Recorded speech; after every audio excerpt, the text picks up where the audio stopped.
श्री सदगुरु महाराज। Mic operator थोड़ा आवाज बढ़ाइए। एक बार हम लोग आस्था और विश्वास के साथ बुलंद स्वर में गुरु महाराज का श्री जय घोष करें। श्री सदगुरु महाराज की जय। श्री सदगुरु महाराज की जय। श्री सदगुरु महाराज की जय। मंगल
श्री सदगुरु महाराज जी की जय।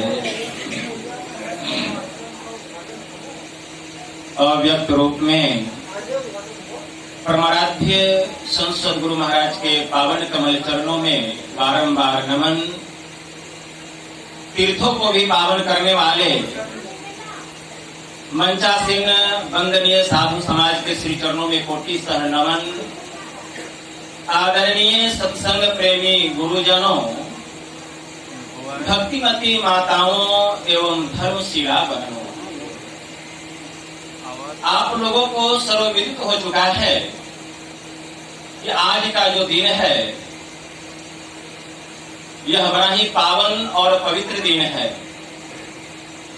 क्योंकि आज के दिन मंगलवार को ही मैंने इस भूमि का भूमि पूजन भी सत्संग के माध्यम से किया था।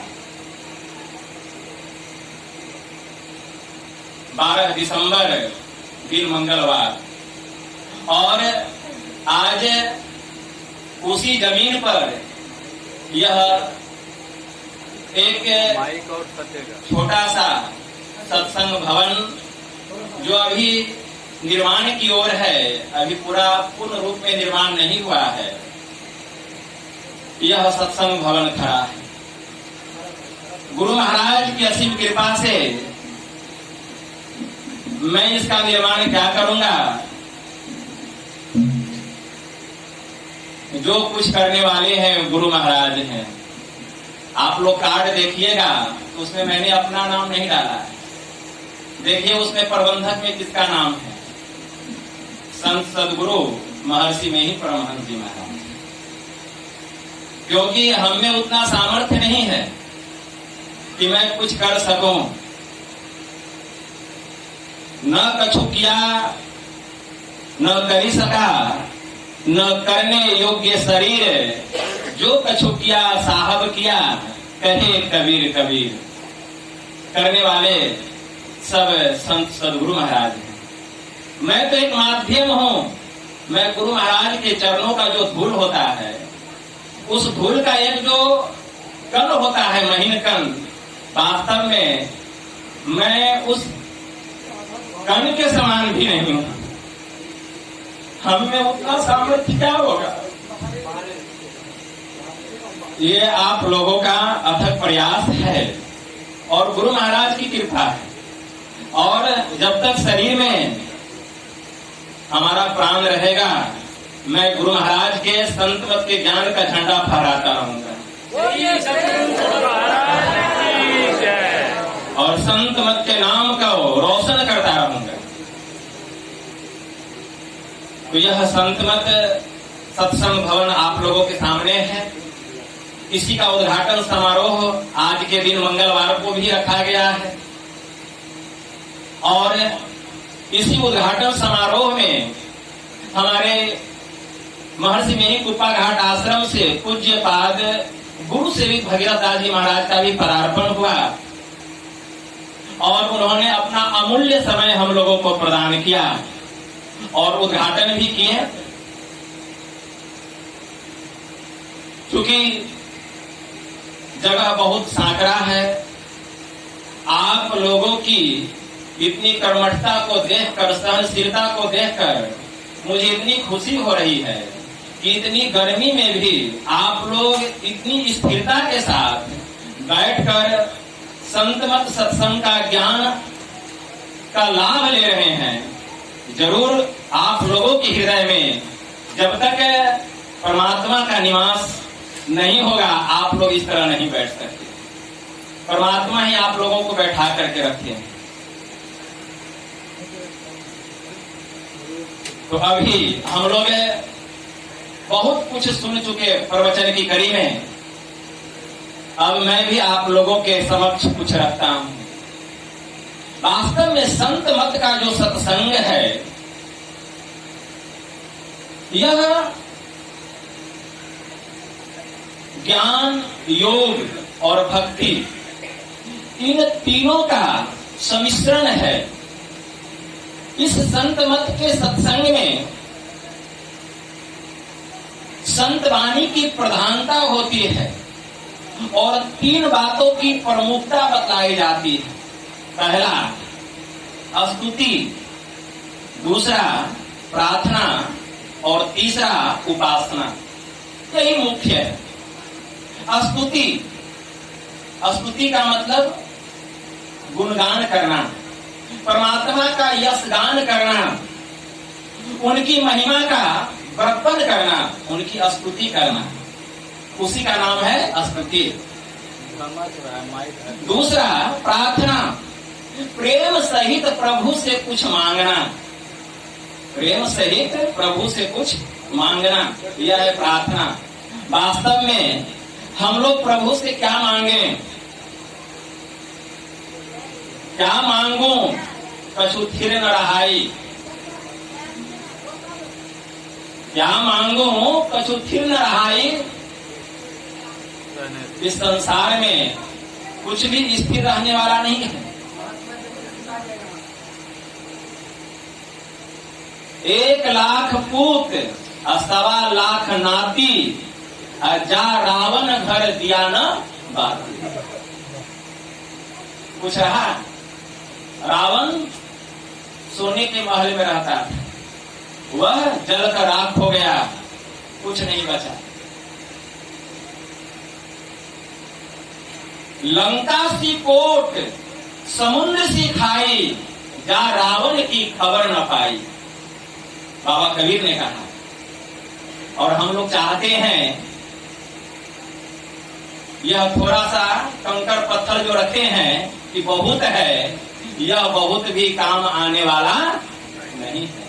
इसको खूब याद रखें, यह काम आने वाला नहीं है।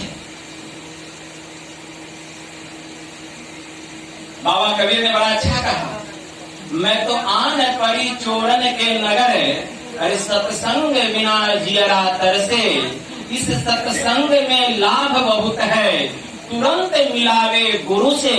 अब मूर्ख जन कोई सार न जाने, सत्संग में अमृत बरसे। सप्त सा हीरा पटक हाथ से, मुट्ठी भरी कंकर से। अब कहे कबीर सुनो भाई साधो, अरे सुरत करो यही, कुछ रहने वाला नहीं है। तो प्रार्थना का अर्थ होता है प्रेम सहित प्रभु से कुछ मांगना। हम प्रभु से क्या मांगे, परमात्मा से हम क्या मांगे। बहुत लोग जाते हैं मंदिर में, चर्च में, गुरुद्वारे में, गिरजाघर में, तो कुछ मांग लेकर के जाते हैं। बाबा कबीर ने कहा, ऐसी दीवानी दुनिया रे, भक्ति भाव नहीं बूझे जी, कोई आवे तो दौलत मांगे, अब भेंट रुपया लीजिए जी। कोई आवे दुख का मारा, हम पे कृपा कीजिए जी। कोई आगे तो बेटा मांगे, यही गुसाई दीजिए जी। कोई करावे ब्याह सगाई, असुनत गुसाई रिझे जी। अरे सांचे का कोई ग्राहक नहीं, झूठे जगत पतीते जी। कहे कबीर सुनो भाई साधो, अरे इन अंधों को क्या कीजिए। मतलब हम लोग प्रभु के दरबार में जाते हैं तो कुछ ना कुछ मांग लेकर जाते हैं। क्या क्या मांग लेकर जाते हैं। कोई पुत्र की कामना से जाते हैं, कोई दौलत की कामना से जाते हैं, कोई पुत्री की कामना से जाते हैं, कोई संसार की वस्तु की कामना से जाते हैं। कोई सोचते हैं हमको सुंदर पत्नी मिल जाए, कोई सोचते हैं हमको सुंदर वर मिल जाए। लेकिन जो सत्य है उसको मांगने वाला कोई, वास्तव में सत्य है क्या। हम प्रभु से क्या मांगे। एक राजा थे, उनकी 2 रानियां थी। एक रानी का नाम था मैत्रेयी, वह छोटी रानी थी, और दूसरी जो बड़ी रानी थी उसका नाम था कात्यायनी। तो राजा साहब विदेश जाने लग गए, तो उन्होंने छोटी रानी से पूछा, बतलाओ मैं तुम्हारे लिए विदेश से क्या लेकर आऊंगा। तो छोटी रानी कहती है, कुछ ठहर जाइए। एक लंबा सा लिस्ट तैयार करती है सामान का, और राजा साहब को दे देती है कि जो जो इस लिस्ट में सामान लिखा हुआ है उतना सामान आप मेरे लिए विदेश से लेते आइए। राजा साहब कहते हैं ठीक है। उसके बाद बड़ी रानी के महल में जाते हैं। अब बड़ी रानी से भी पूछते हैं, अच्छा यह बतलाओ, मैं विदेश जा रहा हूँ, तुमको भी जो लेना है बतलाओ, मैं तुम्हारे लिए भी विदेश से वह सामान लेता आऊंगा। तो बड़ी रानी क्या कहती है, महाराज मुझे कुछ नहीं चाहिए, अगर आप मुझे कुछ देना ही चाहते हैं तो आप विदेश सही सलामत जाइए यहाँ से, और सही सलामत वहाँ रह करके सही सलामत आप मेरे पास आ करके रहिए, और कुछ नहीं चाहिए। तो राजा साहब विदेश चले गए, और जब उधर से आने लगे तो छोटी रानी का लिस्ट निकालते हैं। जितना जितना सामान छोटी रानी का था राजा साहब ले लेते हैं। तो राजा साहब के मन में होता है, बड़ी रानी ने तो कुछ मांग नहीं की है, बड़ी रानी ने कुछ मांग नहीं की है, लेकिन चलो जो जो छोटी रानी के लिए मैं सामान ले रहा हूँ वही वही सामान बड़ी रानी के लिए भी ले लेता हूँ। तो उतना सामान बड़ी रानी के लिए भी राजा साहब ले लेते हैं। उसके बाद राजा साहब और घूमने लगे तो कुछ और सामान पसंद आने लगा राजा को, तो और सामान लेने लग गए और बड़ी रानी के टोकरी में डालने लग गए। सोचे कि छोटी रानी ने तो लिखा नहीं है तो उसका जितना सामान था ले ही लिए, और जो उनको पसंद आता बड़ी रानी के खाते में डालते चले जाते, और ले करके सामान आए और छोटी रानी का जितना सामान था छोटी रानी को दे दिए, और बड़ी रानी के पास आते हैं उसको भी सामान देते हैं अपने तरफ से, और स्वयं राजा साहब बड़ी रानी के पास हमेशा के लिए रह जाते। कहने का भाव है, अगर प्रभु से कुछ मांगना है तो प्रभु को ही मांग लीजिए, मांग समाप्त हो जाएगी। जिसको परमात्मा मिल जाते हैं संसार में, और उसको कुछ पाने के लिए शेष बाकी नहीं रह जाता, यह ध्रुव सत्य। जिसको प्रभु मिल जाते हैं संसार में और कुछ पाने के लिए उसको शेष बाकी नहीं रहता। इसीलिए प्रभु को प्राप्त करने के लिए यत्न कीजिए, इसीलिए यह मनुष्य का शरीर मिला है, इसलिए मिला है। यह नहीं कि विषय भोग में अपने जीवन को बर्बाद करने के लिए। भगवान महावीरेश्वर श्री कृष्ण ने उत्तर गीता में कहा, आहार निद्रा भय मैथुनश्च सामान्य में तत् पशु भिन्नानाम ज्ञानम नरानाम धिकम विशेषो ज्ञाने नीना पशु ही समाना। आहार अर्थात भोजन करना, निद्रा सोना, भय डरना, मैथुन संतान को पैदा करना। और यह 4 काम तो जानवर भी करता है। जानवर भी भोजन करता है, जानवर को भी डर है एक दूसरे जानवर से, वह भी सोता है और वह भी संतान को पैदा करता है। फिर हम में और जानवर में अंतर क्या रहा? मतलब हम भी उसी के जैसा हैं। लेकिन भगवान कृष्ण ने कहा ज्ञानम नरानाम अधिकम विशेषो ज्ञाने हीना पशु भी समान। अगर मनुष्य को ज्ञान हो जाए तो मनुष्य पशु से श्रेष्ठ। अगर मनुष्य को ज्ञान हो जाए तो मनुष्य पशु से श्रेष्ठ है। हमारे मन में विचार होता होगा कि बाबा क्या हमको ज्ञान नहीं है? ज्ञान है, कैसे भोजन करना चाहिए, कैसे सोना चाहिए, कैसे संतान पैदा करना चाहिए, यही सब ज्ञान। कैसे नौकरी करनी चाहिए, व्यापार करना चाहिए, किसी को ठगना चाहिए, किसी से छल करना चाहिए, यही ज्ञान है। इस ज्ञान को ज्ञान नहीं कहा गया। ज्ञान किसको कहा गया? अनुभव ज्ञान, आध्यात्म ज्ञान। अध्यात्म ज्ञान की प्राप्ति हो जाए, और अध्यात्म ज्ञान में सबसे अंतिम ज्ञान है अनुभव ज्ञान। अध्यात्म शब्द की उत्पत्ति अभी विसर्ग के मिलने से होती है, जिसका अर्थ होता है संबंध। जिसका संबंध, जिस ज्ञान से इस आत्मा का संबंध परमात्मा से हो जाए, जिस ज्ञान से इस आत्मा का संबंध परमात्मा से हो जाए, उसी को अध्यात्म ज्ञान कहा गया। भगवान शिव जी ने शिव गीता में माता पार्वती से कहा कि हे देवी, इदम तीर्थम भ्रमति ताम सह जन आत्म तीर्थ न जानांसी कुतो मोक्ष श्रृणु प्रिय।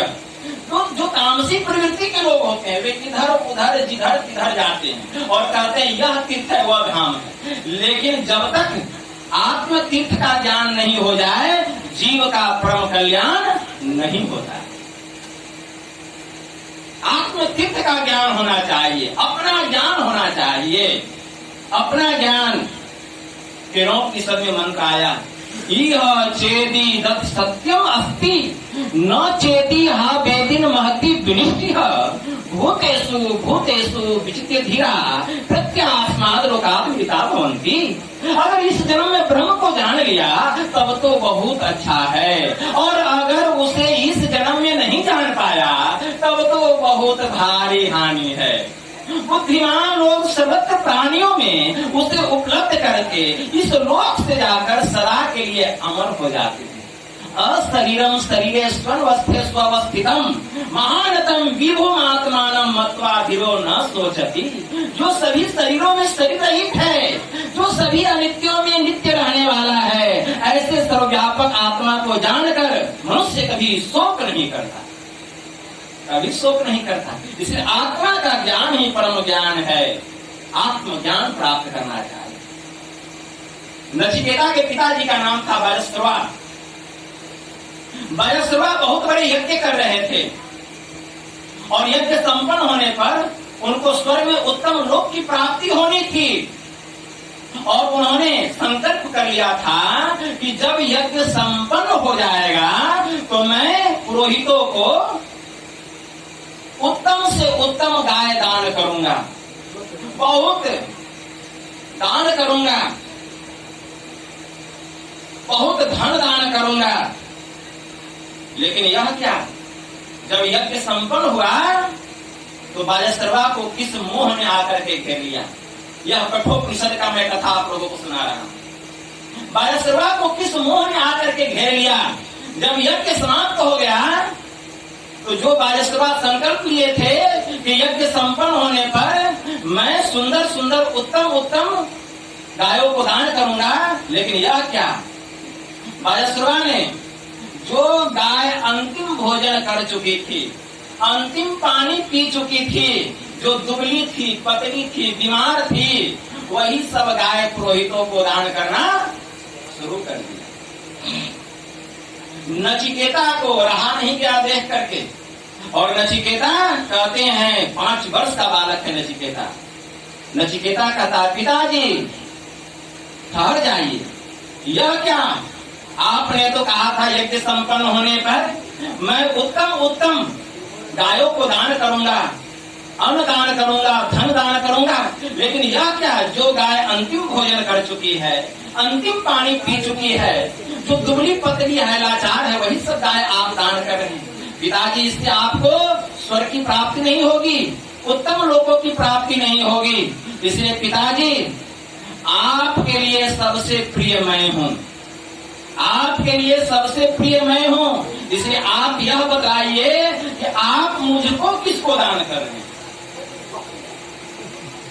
लेकिन बालश्रवा ने अपने पुत्र की ओर कोई ध्यान नहीं दिया। पुनः नचिकेता कहते बात अपने पिताश्री से कि पिताश्री, मैं बार बार कह रहा हूँ कि आपके लिए सबसे कीमती मैं हूँ, इसलिए आप मुझे बतलाइए कि आप मुझे किसे दान कर रहे हैं। बार बार एक ही बात को सुनते सुनते बालश्रवा झुंझला उठे और झुंझला करके उन्होंने कहा कि जा, मैंने तुझे मृत्यु के देवता यमराज को दान कर दिया। जैसे ही नचिकेता ने सुना, वह अपने पिताजी के पास आए, प्रणाम किए और कहते हैं, पिताजी, मैं आपकी यह आज्ञा अवश्य पूर्ण करूंगा। मैं अभी मृत्यु के देवता यमराज के पास जाता। बस चल दिए और बालश्रवा देखते रह गए। जिस तरह धनुष से छूटा हुआ बाण वापस नहीं लौटाया जा सकता, उसी तरह वह सतयुग का समय था, जो एक बार मुंह से वचन निकल जाता था, फिर वह वापस लौटाया नहीं जा सकता। बालश्रवा देखते रह गए और नचिकेता, उस समय लोग सत्यवादी होते थे सतयुग में, सत्य के बल पर आकाश मार्ग के द्वारा नचिकेता यमराज के दरवाजे पर पहुंचे। लेकिन यमराज का दरवाजा बंद था, उस समय वे घर में नहीं थे, कहीं बाहर गए हुए। 3 दिन और 3 रात तक नचिकेता भूखा प्यासा यम देवता के दरवाजे पर पड़े रहे। जब 3 दिन के बाद अपने घर वापस आते हैं तो वहाँ पता चलता है कि यह बालक 3 दिन और 3 रात से भूखा प्यासा मेरे दरवाजे पर मेरे इंतजार में पड़ा हुआ है। यह सोचकर उनको बहुत खुशी हुई कि हमसे इसको इतना प्रेम है, लेकिन इस बात से दुख भी हुआ कि मेरे वजह से इसको 3 दिन और 3 रात तक भूखा प्यासा रहना पड़ा। इसीलिए यम देवता ने कहा, नचिकेता, मैं तुझसे प्रसन्न हूँ, इसीलिए मैं तुझे 3 वरदान देना चाहता हूँ। बताओ कौन कौन वरदान चाहिए। 3 वरदान देना चाहता हूँ। नचिकेता कहते कि हे यम देवता, अगर आप मुझ पर इतना ही प्रसन्न हैं तो मुझे पहला वरदान यह दीजिए कि मेरे पिताजी का क्रोध मुझ पर से शांत हो जाए।